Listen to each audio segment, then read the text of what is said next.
everybody. It's John with Robinson with John Buys Houses. Another episode of Tuesday Talks, and we're here to talk about real estate on a Tuesday afternoon. I hope that you guys are having a great day.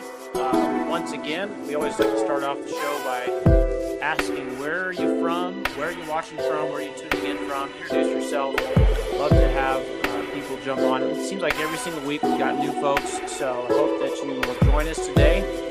Be an active participant, right? So the old adage is that action takers are money makers, and action takers are money makers. So if you guys are here with us right now, then go ahead and make sure you let us know who you are and where you're watching from. So I'm going to open up the comment section here. We've got Tyler. Tyler says the music is still on. Okay, let me see if I can fix that, guys. Thank you for the heads up. Okay, what do we do here? I don't even know what music is playing right now, but I'm just going to say no music. How about that? Did I fix it? Somebody let me know if I fixed it, you guys. I am new at all this stuff, so every single week we got new people, and every single week I have a new snafu on this platform to figure out. So you guys give me some feedback. Let me know. Tyler says yes, no music, all good now. Awesome. Guys, if you can hear me, then that must mean that we're good to go.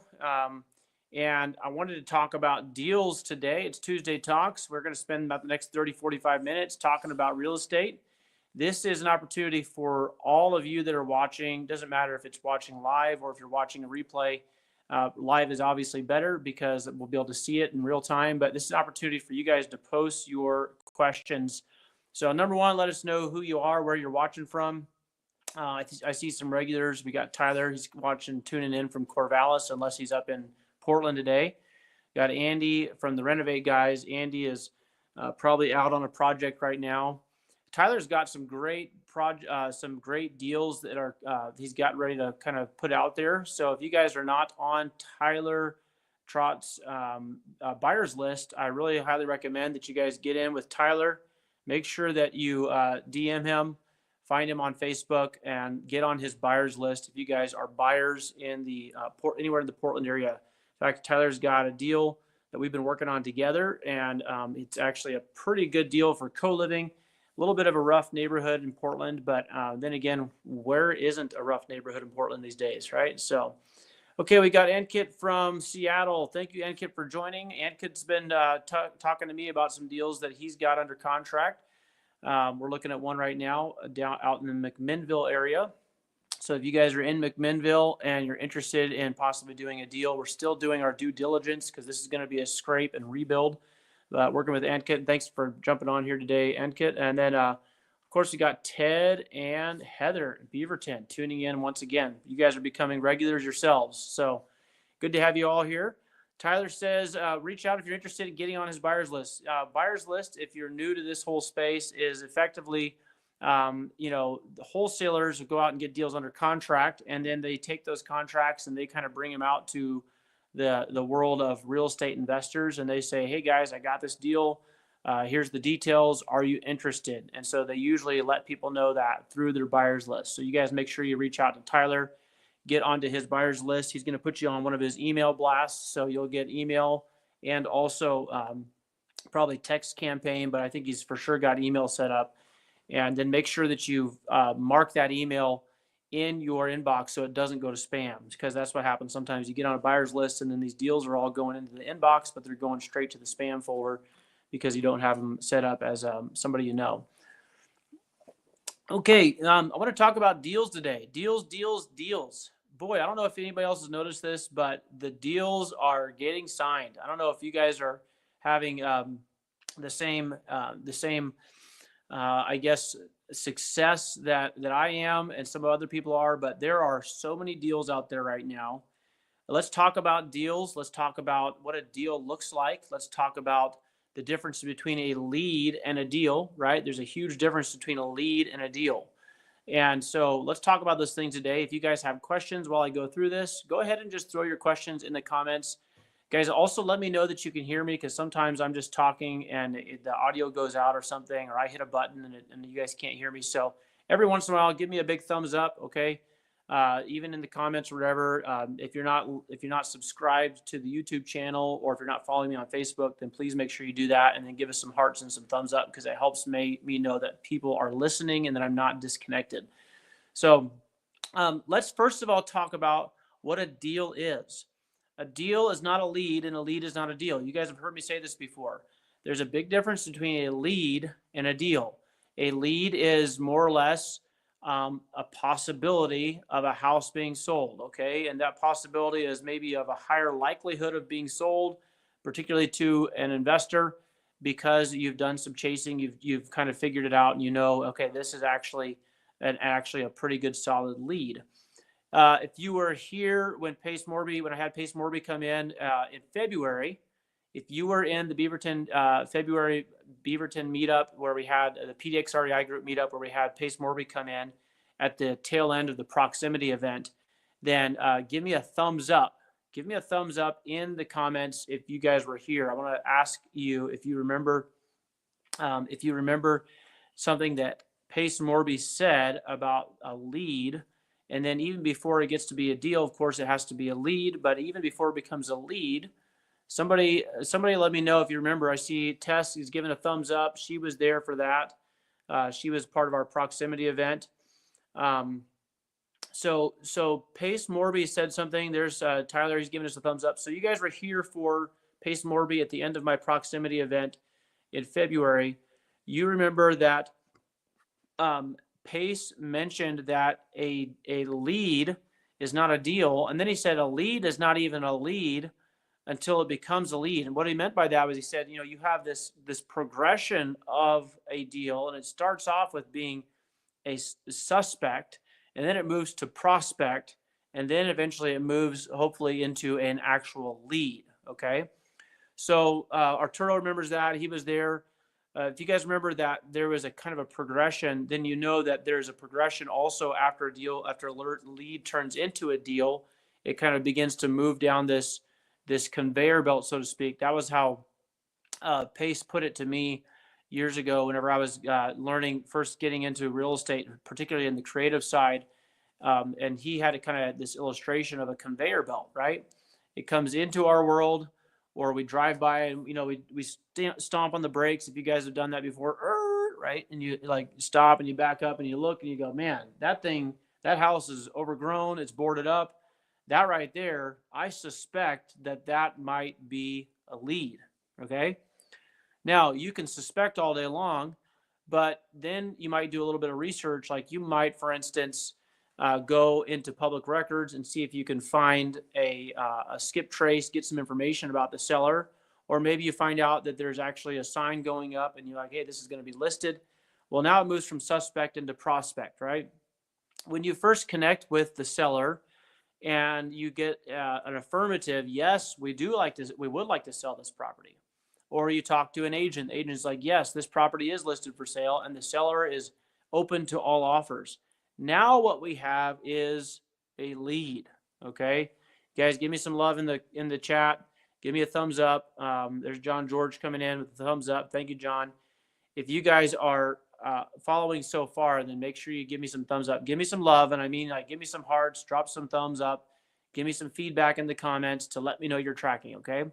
Because why am I saying this? Because several of you, I'm looking at Josh Hayes, I'm looking at Arturo, John George, Andy, Tyler, Tess, who else is in here? Ted. I haven't done this with Ted yet, but literally everybody that I can see in here that's made comments or give me some feedback, every one of you guys, I've gone out and looked at some of the leads with you. And I'm happy to do it. I love doing it. In fact, I love collaborating with people in my group, right? And so I'm super pumped about the fact that you guys are actually bringing some of these leads to the table, but I have to have you understand what a lead is and what a deal is. And so a deal is where we actually take that lead and we either end up getting a signed contract on it, like Ankit's got a signed contract for this property out in McMinnville. And I'm working through it. In fact, just before we started, him and I were texting a little bit. I was giving him an update from the city of McMinnville about the property. And we're looking to get an extension on the offer that Ankit has, because there's some feedback that we still need from the city before we can actually commit to putting down earnest money. And, we're coming up on the end of the inspection period. So we want to give ourselves plenty of time to do the due diligence. And like I mentioned earlier, this is actually a scrape and rebuild project. So we need a little extra due diligence time because we have to make sure that what we're going to be able to potentially build on that property after we scrape the old house is going to be a value. And we're actually going to be able to get those, stamped permits to build that. So a little bit of a different process when it comes to new construction stuff for sure. You guys don't be afraid of new construction. Don't be afraid of scrape and rebuild. But also at the same time, don't go rushing into something just thinking, oh, I got myself a deal. Well, you might have a lead, but you may not have a deal until you get a signed contract. And even when you get a signed contract, you still have some work to do to make sure that it's actually a legitimate deal. Somebody in the comments that is not an end buyer. So you guys are, if you're just wholesaling or if you're just getting contracts under our properties under contract right now, give me a comment in the comment section. Let me know, how do you know if you have a deal? Okay, how do you know if you have a deal? I want to see if you guys have some thoughts on this. I want to get your thoughts on this. How do we know we even have a deal? How do we know if we actually have a legitimate, this thing, it was a suspect, it was a prospect, it was a lead, and now we've got a signed contract. But does a signed contract alone constitute a legitimate deal? By deal, I mean this. I mean, we're in the world of real estate investing, so we're looking to buy properties at either a discounted price or we're getting specialized terms, so creative terms. How do we know if we actually have a deal or not? Okay. Josh Hayes has a good comment. He says, if it cash flows, 100%. Josh, really great comment there. A deal has to cash flow. If it's a legitimate, deal, it's going to cash flow. Tess adds to that. She says, if it cash flows or if you can add value. Absolutely. You guys are amazing, man. I love working with you guys. You guys are paying attention. You're actually getting out there and you know what you're doing. So Tyler says the numbers have to make sense. What's that? A different way of saying that? It's got to cash flow or it's got to have room for value add. Okay. Francisco says, oh, dude, Francisco, good to see you, man. So glad you're here today. Francisco says it's got to be below market value. Okay. So again, these all have to do with numbers, right? Cash flow, value add, numbers have to make sense. If it's below market value, these are all things that are going to alert us and let us know that we actually have a deal on hand. And Kit says, when we have a buyer who knows even he can make money on the deal after buying. Okay, absolutely correct. So the point here is, guys, you don't want to just run out there and say, hey, I got a contract signed. Now I've got a deal. Okay. By the way, this is not me picking on anybody today. I want you guys to know, if you guys are actually out there making offers, you're learning how to do this stuff already, you guys are my people. Okay. You guys are already being it. Okay? So in the world of real estate, there's this, there's the big pie, right? And then there's like this little sliver of the pie, or this portion of the pie that is real estate investors, and we're a pretty small bunch, right? In that entire picture of pie. Guys, every single day there's properties selling, there's realtors listing, there's realtors making offers, all the classic stuff. But we are positioning ourselves as real estate investors. We're positioning ourselves as buy and hold people. So we're looking to buy properties and hold on to them. And we all know this because we've watched enough YouTube. If you guys, it's kind of a, YouTube University has pros and cons, right? You can learn, but never do. But some of you guys have taken some of the things you've learned, you've put it into application, and here you are today. So good for you. So we're in a small elite group of people that are actually investing in real estate. And then you take that group and you want to really whittle it down. The action takers, the people that are actually out there making offers, that are, doing the research, doing the underwriting, that are making the phone calls. Boy, you're making that phone call and your phone is just, you're just about can't hardly hold on to it. Hello, I like to talk to you, and it's just, it feels like you don't know what you're doing. You guys, if you know what that feels like, good for you. Okay. You guys are my people. All right. I love having these conversations with you guys. I love the feedback that you guys give me, the questions you have. So so you want to make sure that you actually have a legitimate deal before you go out there and start telling the world.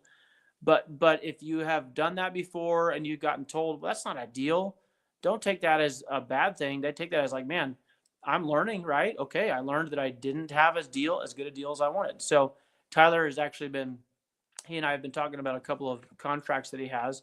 And even earlier today, I said, okay, I think you might have a deal if we can get the kind of creative terms that we're looking at, but I don't think it's an actual deal on a cash price that where you've got it priced.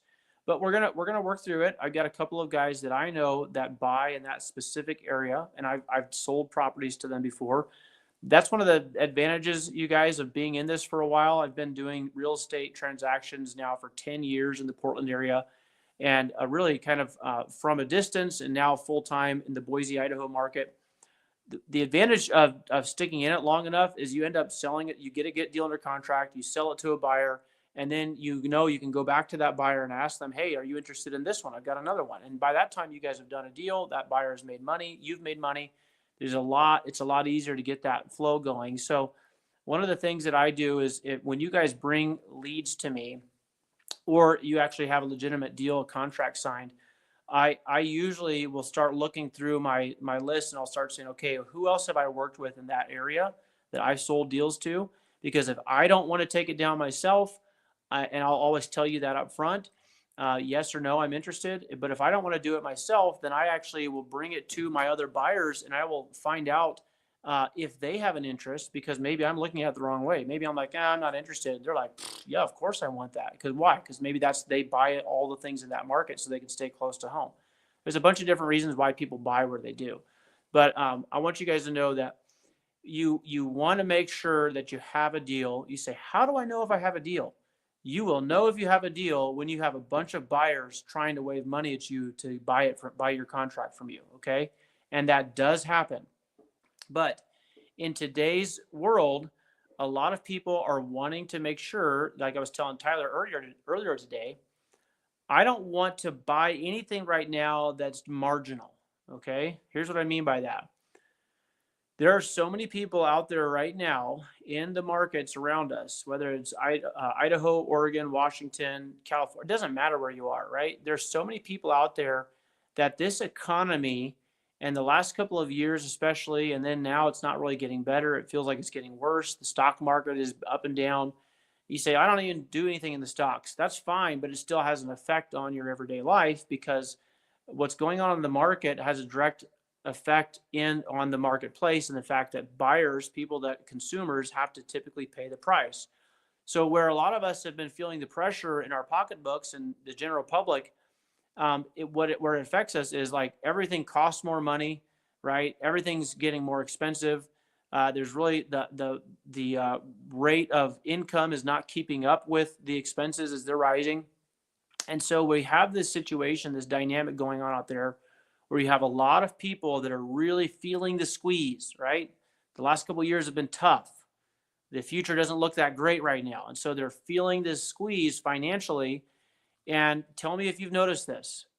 How many of you have noticed, and this is just maybe my observation, maybe I just see these things because I'm constantly kind of looking around and saying, what's going on? But I have noticed, you tell me if you've noticed this too, I have noticed a lot of vehicles that are fairly newish looking vehicles, or maybe a little like maybe 8 to 10 years old, but they've kind of been waxed up and they've been putting out for sale. I'm seeing vehicles for sale everywhere. Anybody else noticing that? Is that just me? If you're not noticing it, you guys keep an eye out. Tell me, DM me and let me know later on if you guys are seeing this. And what I see when I see that happen is I see, okay, people are selling stuff, and maybe more so than they normally would, or maybe this stuff is going out there because people are feeling the squeeze. They're looking, what can I get rid of? What's expendable around here that I can actually sell and get a little bit of cash in my pocket? Is anybody else seeing that, or is it just me? You guys give me a thumbs up in the chat if you've seen this before, if you're noticing this. I got to ask you guys to do stuff so I can get a drink of my coffee. So, by the way, half calf, I don't necessarily like supporting Starbucks, but I do like the consistency of their Americanos. I can go anywhere in the world, and anywhere there's a Starbucks, I can get the same exact Americano coffee. Just a tall black, if you're taking notes on what kind of coffee I like, tall black Americano. These days, the older I get, the more I lean toward half calf in the afternoon. But tall black Americano and double cup, and I love it. I'm happy. I'm a pretty simple guy, right? Easy to keep me happy. So back to our regular broadcast here, guys. If you see a lot of stuff going up for sale, or you see people selling things like cars and vehicles and boats and stuff, maybe it's just me, but I think it's an indicator. That's just one small little indicator, like a boots on the ground, the man on the street type of way of being able to tell the market is telling us that people are hurting. What does that translate to for us as real estate investors, as wholesalers, as flippers? What that turns into for us is actually seeing a lot of vehicles, we're seeing a lot of houses rather that are coming onto the market, and we're seeing the prices drop, and we're seeing sellers are now accepting offers that they would not have accepted just a year ago, or maybe especially not 2 or 3 years ago. Remember, a couple years ago, it was like you couldn't find a deal anywhere because it seemed like everybody had already beat you to it, right? And they were overpaying. You're like, how in the world are they doing that? Well, a lot of those same people, especially on the consumer side, those folks paid top of the market or even above market asking price for the properties they bought. And there is a real tight squeeze right now on people's pocketbooks. And so people are, I've heard reports of people with very good jobs that have gotten laid off recently, and with no warning, no indication that anything was going on, just boom, you're laid off. And these are professionals. These are not people that are like, just every day, it's not like just kind of a run of the mill. Well, we just decided to lay everybody off for a while. No, this is like, people that were full in their system, in their deal. They were like all in it, and they ended up getting laid off. So that is what's going on right now in the market. And so as a result, we're seeing a lot of deals come on the market. So I want to just tell you guys what that means for you and I. Okay. I want this to be applicable. Yeah, we've seen some things. We talk about some things. Where's the application? Okay. The application for all of us should be this. Number one, you should be making offers that almost make you cringe a little bit when you put the offer out there. Okay. Now, I've always had a hard time with this, and I'm just going to say, I know that I like to pay people as much money as possible, especially because of the fact that I know that a lot of these people are hurting. Okay. So we want to try to help people, not hurt people even more when they're already hurt. But having said that, guys, we have no idea how far this market is going to dip. And if some of the prophets of doom and gloom are correct, and I'm not saying they are, but if they are, we haven't seen the bottom yet. Okay. It could get a lot worse than it is right now. And so, Tyler, absolutely right. Tyler says here, go for a no. Go for no, guys. Go for the no. And don't be afraid or don't feel bad about going for the no. You have no idea where people are at until you ask, right? You have no idea what someone will accept until they say no to it. So if you're thinking, well, I don't know if I want to make an offer on this or not, well, put that number out there a lot lower than maybe you think it should be, and at least just throw it out there. Say, hey, you know what? This is the best I can do right now on this property. And I'm not trying to insult you. I totally get if it doesn't work, but this is what I know I can do. Guys, it doesn't matter what they can do. What matters is what we know we can do. So if you guys are out there, especially if you're wholesaling, make those low offers, make those offers that just, almost feel a little bit like, I know that this is going to probably not go over well, but this is the best I can do. Put it out there, and let them say no. If they don't like your offer, they will tell you, right? So if they don't like your offer, people will tell you, and you'll hear from the realtor, you'll hear from the seller really quickly whether or not they thought that was even, legitimate or not. So I'm turning my hat around here because I just realized I have my hat on backwards. I'm looking like just some kind of a punk teenage kid, probably. I actually had somebody tell me that earlier. Aren't you too old to wear your hat backwards? And I said, I don't think that's even a thing anymore. I think I can wear my hat backwards, and as long as I want to, right? So go for the no. Okay. Make sure you're offering low offers. And then the other thing here too is this: don't forget to to on your offers, don't forget to include a good inspection period time. That inspection period time is meant to give you a reason to find an excuse to say no to the deal if you really need to get out of it. Now, we don't go into it looking to say to get out of any deal. For me, I like to put an offer out there that I know I can close. Okay, but I also am extending my offer. My you guys understand when you put an offer out there and you put it in writing. Typically, especially if it's with a listed property, which you can get deals on both sides, listed and off market. But if you're going to put an offer on a listed property, give yourself a big buffer for the inspection period, because the inspection period is there to allow you to, number one, obviously find the issues with the property, but number two, allow you to have some of your other buyers, your end buyers, come through and see it. Like, so if you guys have got an offer out there, give yourself enough time to call John up and say, hey, I got this one, and I'm going to have you go through it, but I'm also doing an open house next weekend, or I'm going to have a walkthrough to get anybody else that goes through it. By the way, if you guys are in the wholesaling space and you're not doing on-site walkthroughs, you are missing a lot of opportunity. Here's why. By the way, I'm gonna just ask you guys, why are you missing opportunity if you're not doing walkthroughs? Somebody, where's Tyler at? I want to see where Tyler, are you doing walkthroughs or not? Ted says the backward hat looks good. Heather likes when I remind. Yeah, there you go. Thank you, Ted. That's what I'm talking about. Tess is saying, typically when you ask, do you ask for 10 days or more? So I will typically ask for 14 days. Okay. And I'm sorry, I would typically ask for 10-day inspection. I am now asking for 14, and I'm not having anybody tell me no to that. All that does is gives me a couple more days to run some people through it. Andy says, doing a walkthrough today. Andy, are you doing a walkthrough? You're looking at a property? Well, I'm specifically asking if you guys are getting deals under contract. I'm looking to hear back from Tyler. Tyler, are you doing walkthroughs on your contract properties? I haven't heard if you do that or not. I know Enkit is out of town. He's up in Seattle. But Enkit, if you get a deal under contract, feel free to jump in here in this group and network with any one of us. Or if you have any questions, you can DM me, and I'll tell you, if someone's a good person to do it. I've got people that do walkthroughs. Like, basically, they host a walkthrough. So you guys have seen some of my deals before where I will actually make a post. Hey, you guys show up between 4 and 6:30 today to come see one of the properties that I have under contract. Attention buyers, let me know. If you guys aren't doing that, then here's what you're missing out on. Okay, now maybe you don't have deals under contract yet, so maybe that's not an issue for you. But if you don't host a buyer's walkthrough, and you guys know what I'm talking about when I say buyer's walkthrough? Give me a thumbs up if you understand what I'm talking about when I say a buyer's walkthrough. So a seller has the property under contract, a wholesaler, and then they put it out there. Some of you guys have seen these emails come through. Walkthrough will be from this Saturday from 12 to 3 p.m. Have you guys seen that? Let me know if you've seen that.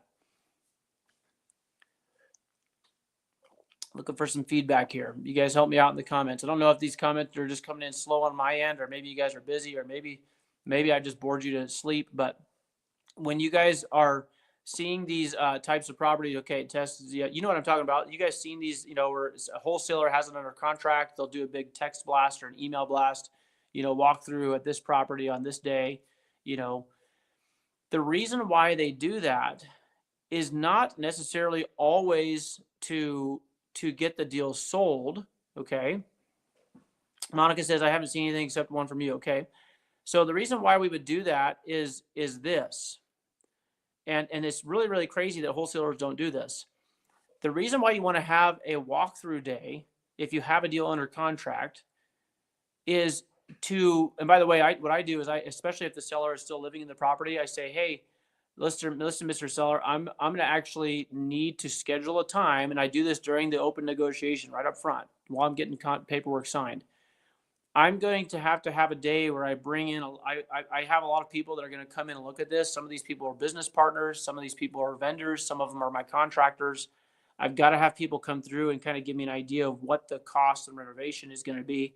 And instead of having you, in and out of the house multiple times, is there a day that would work for you where I can ask you to be away from the house for 3 or 4 hours so I can just get all this done at one time. So I'm going to have my contractors, I'm going to have some of my lending partners, I'm going to have some other potential buyer partners that are going to come in here, and I just need access to the house for a block of time. Can we do that on Saturday from 12 to 3? Perfect. Okay, now I go and I blast that out to my buyers list. And what I do, even if I already have somebody that I have in mind that's probably going to buy this, Tyler, listen, if you're going to have these deals and you're going to put this blast out there, start scheduling open houses or a buyer's walkthrough, not an open house in the traditional sense, but an open house for investors. Okay.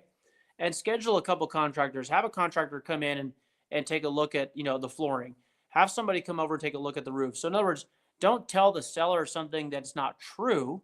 Have people come over and get some of these numbers together, but more importantly, blast it out to your buyers list so that your buyers are going to come and you're going to get to meet them face to face.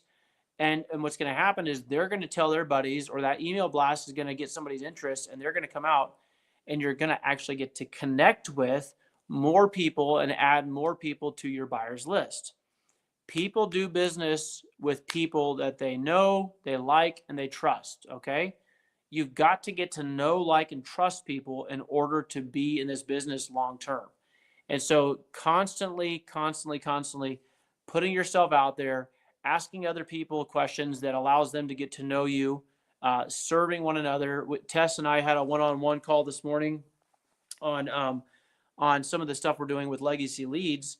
And I was just talking to her about how what we're doing a lot of times is we're finding these particular people in this space that we're in, working with seniors, and we're just finding ways to help their business, benefit their business, get the word out about them, and just really try to bless their socks off. Because if we can bless their socks off and we can help and serve them, then what's going to happen is we're going to be top of mind for that person when the time comes for that unique operation or that unique situation that we can help in. Okay. So you say, well, it doesn't sound like you're being very altruistic. No, I'm being altruistic in the sense that I really do want to help. I like helping people. Don't you guys like helping people? Doesn't it make you feel good? Of course it does. You guys are good people. I know how most of you operate. I know who you are. So we want to be able to serve people, but remember there's two things when you're serving people. Number one, you're really actually helping them. And number two, you're really positioning yourself to be the person that they know is a person who helps. Okay. So, and by the way, as somebody who is in ministry, someone who's very familiar with the Bible, I do understand that Jesus actually said something one time. He says to his disciples, he said, hey, the Pharisees, they invite each other over for dinners and they do big things because of what they expect to get. He says, when you guys do things, you should do it. Help those people that can't help themselves. Bless those that can't be a blessing to you, because then you know that it's actually, you're getting a reward from heaven. So I understand that concept. But what I also know is that Jesus is giving a very specific instruction to his disciples that is like, don't limit yourself to only helping those who can help you. That's really the bigger lesson there. It's not that he's saying there's anything wrong with in the business sense, especially. That's just the way that works. And unfortunately, religion sometimes can look very much like business, right? People, they kind of, schmoozing and rubbing shoulders. That's not what church, that's not what religion, if you're going to use that terminology, that's not what that's supposed to look like. But especially for those who follow Jesus, it's supposed to be truly just coming from the heart, looking to serve. But keep in mind that especially in business, the more you can actually help people and help other business owners, the more it's actually going to come back and benefit you. So I want to see you guys, first of all, making sure that you're not bringing leads to the table and saying, hey, everybody, I got a deal. Well, it's not a deal until it's under contract. Okay. Even when it's under contract, it may not necessarily be a deal unless it cash flows. It has potential for value add. You can obviously, fix it up and mark it up and sell it. So the numbers have to work, right? It has to make sense from a buyer's point of view. But then when you have those deals under contract, and I think that there's a lot of those deals out there, there's a lot of opportunities. I want to talk to you guys about a couple of those things that I'm working on right now. And then I also want you guys to take the next couple minutes we have together. I got about 10 more minutes. If you guys have any questions at all about anything I just said, I want you guys to put it out there. I'll tell you a little bit about, I was telling Tess about this. I have a property here in the Boise market that I have had my eye on for some time. It was on market last summer. I contacted the realtor, never heard back from them. I don't think they were working very hard to try to sell it. It sat on market for over 400 days and it's now off market. So I tried calling the agent again and just to see. Their broker didn't. They didn't give me any information. They just said, okay, well, if you really want to look into it, then the agent can call you back. And I thought, these people aren't trying that hard, so I'm going to go. I'm going to look up the tax assessment, and I look up the tax assessment because the tax assessment tells me where the tax records are being sent. Right. It turns out the tax records are being sent to one of the little outlying communities here. It's about 30 minutes away.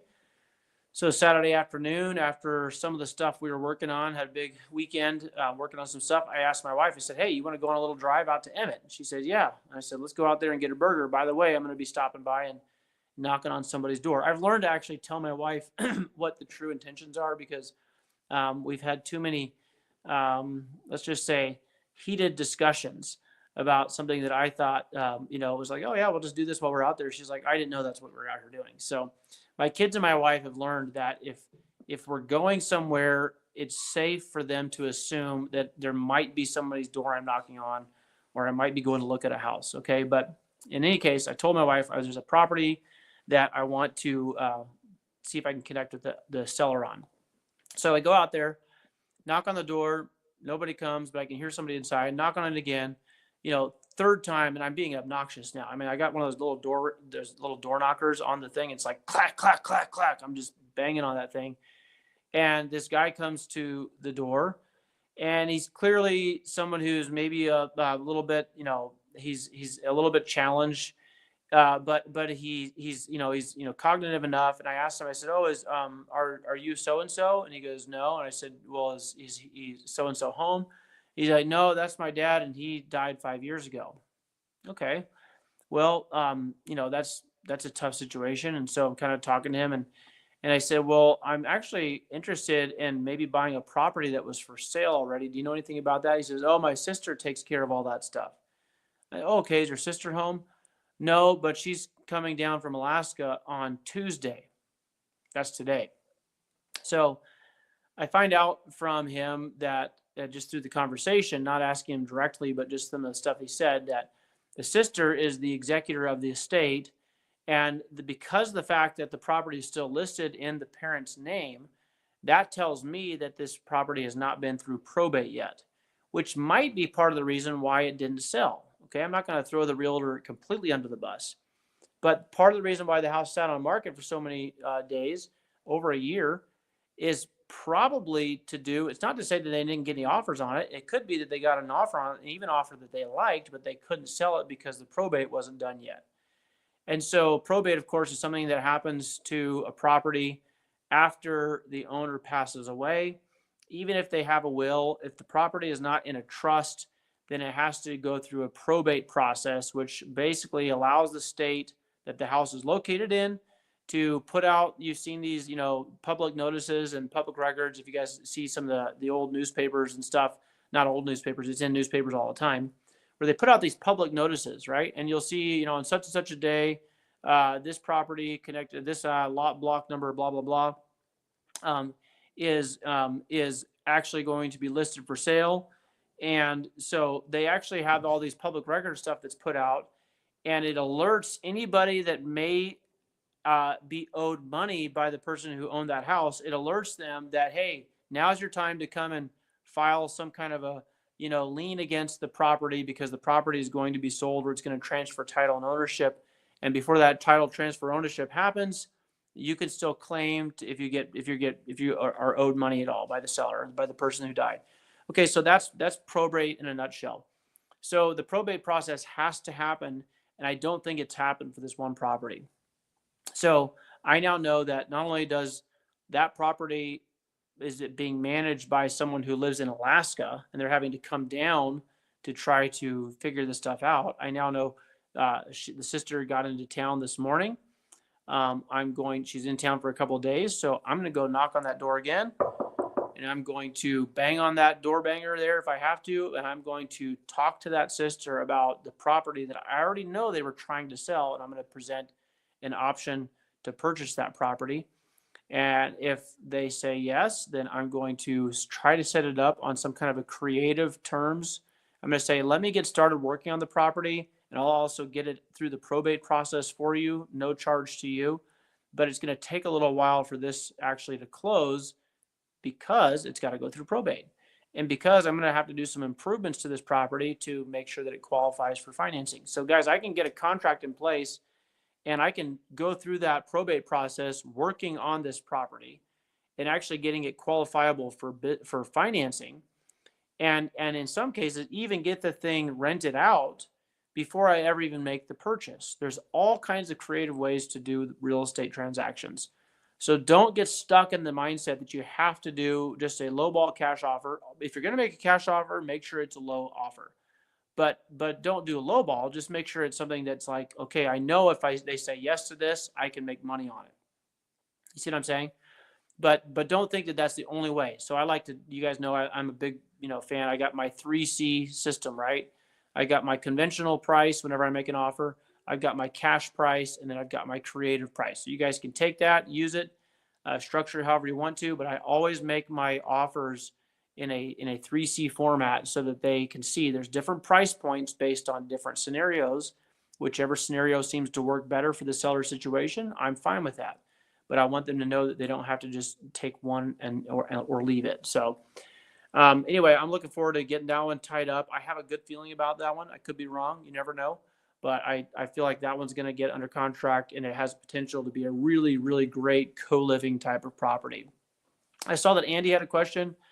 Andy said, quick question. All right, here we go. When trying to do a sub-2 deal, the seller's realtor says to use her own buyer's agent. Okay. Is this favorable, or do we need to stick with working with the seller's agent to keep costs lower? Okay.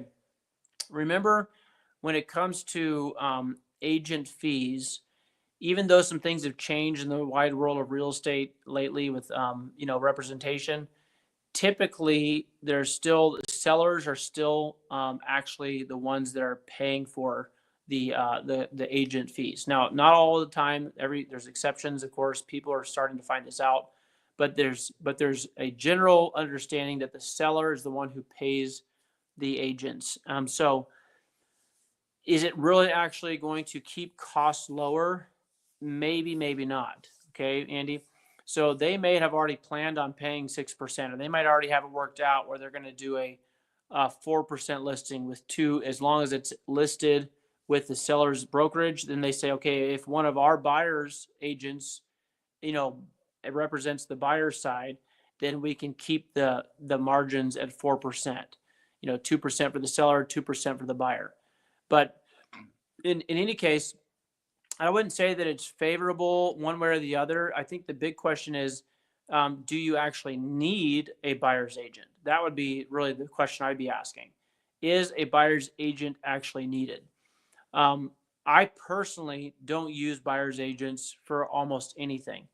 The only time I use a buyer's agent for any kind of offer that I'm making is if it is an on-market property and I know that the seller's agent, for whatever reason, is not going to want to work with somebody without representation, then I might work with a buyer's agent. Or if I'm trying to get into a particular property and I have somebody that's willing to get me in there and take a look at it, then I'll use a buyer's agent, but I'm also very, very careful. I do not sign any non-exclusives or any of that stuff with anybody until I actually have a deal on the table that I'm going to move into contract with. So don't let agents talk you guys into signing all these agreements and stuff, because what's happening to some people, they're signing an exclusive representation that basically says if you buy anything in the next 90 days, you have to use me to represent you as the buyer's agent. Well, no, thank you. There's all kinds of properties out there that I can make offers on myself. I don't need a buyer's agent to represent me. I might need one to get me into the property, but what I'd rather do is just tell the seller's agent, hey, I know you got this thing under contract. I'm not coming in with a buyer's agent. I'm representing myself. I think I can do this pretty well, especially if you're guiding me. Can you let me into the property, or can you send over one of your assistants? I don't need a buyer's agent. So I think that's probably more of the answer that I would give, Andy. I don't think that matters whether it's a sub two or a cash or anything else. That's just generally speaking. I don't use a buyer's agent unless I absolutely have to. Why am I against that? I'm not against it, but I'm definitely not in favor of using agents because of the fact that it just muddies the water. Right? There's more people having to get paid, more people that have to be a part of the conversation. I love direct to seller conversation. I'm a DTS, direct to seller type of person. Some people love direct to agent. Why? Because they can feel like I don't want to have to get into people's personal stuff. I can just talk to the business side of it. Whatever works for you is what works for you, but I don't think you have to have an agent for anything. See if there's any other comments in here. Seller's agent is busy, so send me the buyer's agent, of course. Well, yeah, of course they're busy. That's why we tell them, hey, I don't have a buyer's agent. Probably be cheaper for your client. I'm assuming if I just work directly with you. Do you have an assistant, or can you meet me up over there and show me? When I hear sellers agents say they're busy, I'm like, no wonder the property isn't selling. You know what I mean? Like, I just it's not a good look for a seller's agent to say I'm too busy to show a house that I have listed. Can you imagine if you were the person who had that agent as your representation? Don't get me started. I'm not a super big fan of agents, but Josh Hayes says, I've been saying if I sign an exclusive, it will cripple my business because I work exclusively with agent partners, but I would happy to sign a non-exclusive for properties to me. That works. Yep, totally works. I have no problem with that. But guys, I'm telling you, you will, if you're going to learn how to get good at something, okay, in real estate space, and this is something that I know Tyler was on here earlier. I'm not sure if he's still on. Tyler is getting good at direct to seller. Okay. He's making contact with the sellers and he's having good conversations with them and he's getting contracts signed. Okay. You guys remember Tyler from down in Corvallis? He was there with us at the proximity event. This guy's getting deals signed direct to seller. Why would I say if you're going to get good at something, get good at direct to seller? Because that is A to B conversation. Okay. Why would I want to go after on-market stuff and have more conversations with more people that are not decision makers, right? Let's be honest.